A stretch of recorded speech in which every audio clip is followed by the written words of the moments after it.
Perkenalkan, aku Novalita Nur Azizah dengan NIM 2920008. Video ini saya buat sebagai tugas perbaikan mata kuliah pengembangan desain pembelajaran inovasi IPA SD. Saya mendapatkan soal tipe 2 dengan membahas berbagai hal sebagai berikut. Nah, yang pertama yaitu definisi kurikulum merdeka. Kurikulum merdeka merupakan kurikulum dengan pembelajaran intrakurikuler yang beragam, di mana konten lebih optimal sehingga peserta didik dapat memiliki cukup waktu untuk mendalami konsep serta menguatkan kompetensi mereka. Selain itu, guru juga memiliki kebebasan atau keleluasaan untuk memilih perangkat ajar di mana dapat disesuaikan pada kebutuhan peserta didik serta minat belajar peserta didik dalam pembelajaran di kelas. Kurikulum merdeka memiliki 3 karakteristik. Yang pertama yaitu materi esensial yang terdiri dari literasi dan juga numerasi. Yang kedua pengembangan soft skill dan juga karakter. Nah, yang ketiga pembelajaran yang fleksibel. Selanjutnya yaitu sejarah kurikulum merdeka. Studi nasional maupun internasional mengatakan bahwa di Indonesia mengalami krisis pembelajaran atau learning crisis dalam waktu yang cukup lama. Nah, dari hasil studi tersebut menyatakan bahwa masih banyak anak-anak di Indonesia yang tidak mampu dalam memahami bacaan sederhana dan juga menerapkan konsep matematika dasar. Selain itu juga terjadinya kesenjangan pendidikan yang sangat curam antar wilayah dan kelompok sosial di Indonesia. Keadaan diperparah dengan adanya COVID-19. Nah, untuk mengatasi masalah tersebut, maka perlu dilakukannya perubahan yang sistematis melalui kurikulum. Lalu, kenapa sih harus kurikulum? Dikarenakan kurikulum menentukan pembelajaran di kelas serta mempengaruhi metode mengajar guru untuk memenuhi kebutuhan peserta didik. Nah, maka dari itu Kemendikbudristek mengembangkan kurikulum merdeka sebagai upaya untuk memulihkan pembelajaran dari krisis yang kita alami di Indonesia. Nah, pertanyaan yang nomor 2 yaitu mengenai penjelasan profil pelajar Pancasila. Profil pelajar Pancasila yaitu profil lulusan yang bertujuan untuk menunjukkan kompetensi dan juga karakter peserta didik yang diharapkan diraih dan untuk menguatkan nilai-nilai luhur Pancasila dari pribadi peserta didik maupun pemangku kepentingan. Fungsi dari profil pelajar Pancasila yaitu sebagai arah atau kompas bagi pendidik dan juga pelajar di Indonesia. P3 juga menjabarkan mengenai tujuan pendidikan nasional secara rinci terkait mengenai cita-cita, visi misi, dan juga tujuan pendidikan ke peserta didik dan seluruh komponen satuan pendidikan. Profil pelajar Pancasila juga memberikan gambaran yang akan dituju atau yang ingin dituju mengenai karakter dan juga kemampuan pelajar di Indonesia. Profil pelajar Pancasila sebagai tujuan akhir dari pembelajaran, program, dan juga kegiatan di satuan pendidikan. Nah, dimensi profil pelajar Pancasila memiliki 6 komponen. Yang pertama yaitu beriman dan bertakwa kepada Tuhan Yang Maha Esa. Yang kedua yaitu berkebinekaan global. Yang nomor 3 yaitu gotong royong. Yang nomor 4 yaitu mandiri. Nah, yang nomor 5 yaitu bernalar kritis. Dan yang terakhir yaitu kreatif.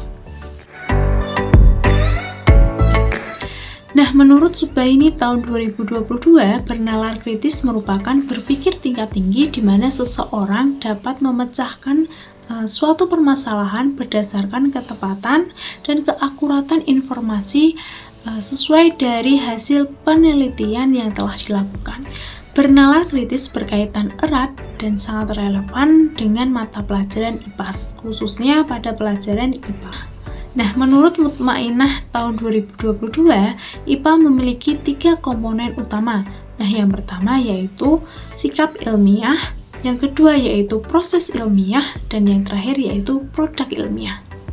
Pada aspek proses ilmiah dalam pembelajaran IPA dapat diwujudkan melalui keterampilan proses sains seperti mengamati, mengumpulkan data, menganalisis, mengevaluasi, dan juga menyimpulkan. Kegiatan tersebut menuntut peserta didik untuk menggunakan kemampuan bernalar kritis, di mana peserta didik dapat menyaring informasi dan mengolah informasi, serta mencari keterkaitan antar informasi. Selanjutnya, peserta didik dapat menganalisis dan juga dapat mengevaluasi data, dan yang terakhir yaitu menarik kesimpulan. Sehingga pembelajaran IPAS dengan berbasis praktik dan proses ilmiah sangat mendukung penguatan dimensi bernalar kritis. Penerapan pembelajaran IPAS di SD berdasarkan kurikulum Merdeka menggunakan pendekatan kontekstual, pembelajaran yang fleksibel, dan juga berpusat pada peserta didik. Dalam pembelajaran IPAS, konsep sains dan juga sosial diintegrasikan secara efisien dengan kehidupan sehari-hari, sehingga materi lebih relevan dan juga bermakna bagi peserta didik. Guru juga dapat menggunakan metode pembelajaran yang interaktif dan juga inovatif, seperti contohnya yaitu eksperimen, praktikum, lalu diskusi kelompok, proyek kooperatif, dan juga eksplorasi lingkungan sekitar. Penerapan kurikulum Merdeka dalam pembelajaran IPAS, guru juga dapat menggunakan teknologi pembelajaran, contohnya media pembelajaran digital, yaitu video pembelajaran. Nah, selain itu juga ada platform Classroom, lalu ada aplikasi Quizzes, ada presentasi digital seperti contohnya Canva atau PowerPoint, dan yang terakhir yaitu ada video konferensi seperti Google Meet ataupun Zoom. Nah, dengan tujuan yaitu memperkaya pengalaman belajar peserta didik. Selain itu, guru juga dapat dengan bebas merancang pembelajaran yang kreatif dan menyesuaikan materi pembelajaran IPAS dengan kebutuhan, lingkungan, dan juga budaya lokal peserta didik. Nah, untuk soal selanjutnya yaitu penjelasan mengenai teknik penilaian pembelajaran IPAS dengan kurikulum Merdeka. Nah, menurut Nur Hadi tahun 2018, penilaian berfungsi untuk mengidentifikasi berbagai isu pembelajaran yang berkaitan dengan pengembangan dan juga perbaikan proses belajar mengajar. Dalam kurikulum Merdeka, standar penilaian diatur dalam Permendikbudristek nomor 21 tahun 2022 yang menyatakan bahwa prosedur penilaian hasil belajar meliputi perumusan tujuan penilaian, pengembangan instrumen penilaian, pelaksanaan penilaian, selanjutnya yaitu pengolahan hasil penilaian, dan yang terakhir yaitu pelaporan hasil penilaian.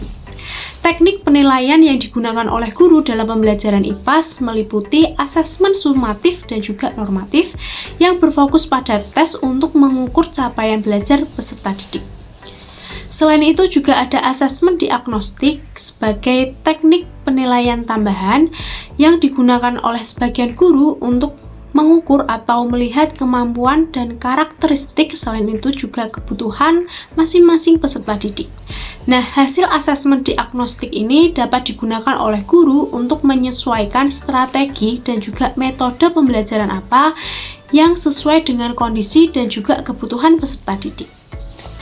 Instrumen penilaian pembelajaran IPAS meliputi LKPD, lembar observasi praktikum, lembar laporan hasil proyek, rubrik penilaian sikap, lalu ada tes tertulis, tes lisan, dan juga ada portofolio. Pembelajaran IPAS dalam kurikulum Merdeka lebih menekankan pada pembelajaran proyek. Maka dari itu, instrumen penilaian yang lebih sering digunakan yaitu lembar observasi praktikum, laporan proyek, rubrik penilaian sikap, dan juga portofolio. Namun, penilaian pada aspek kognitif tetap diperhatikan melalui tes dan juga penilaian harian. Nah, soal selanjutnya yaitu keuntungan bagi peserta didik munculnya pembelajaran IPAS pada fase B kelas 3. Dengan pembelajaran IPAS pada fase B kelas 3, peserta didik dapat mempelajari fenomena alam dan sosial secara bersamaan dengan tahap perkembangan berpikir mereka. Pada usia tersebut, peserta didik masih berada dalam tahap berpikir konkret, sederhana, dan juga holistik. sehingga cenderung memahami sesuatu secara utuh dan juga terpadu. Selain itu, pembelajaran IPAS berguna untuk menguatkan kesadaran peserta didik terhadap lingkungan sekitar, baik lingkungan alam maupun sosial.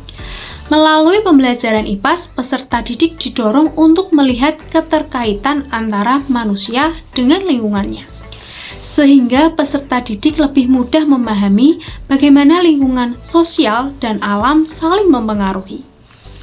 Nah, keuntungan munculnya pembelajaran IPAS di fase B adalah membantu peserta didik untuk memahami lingkungan secara terpadu.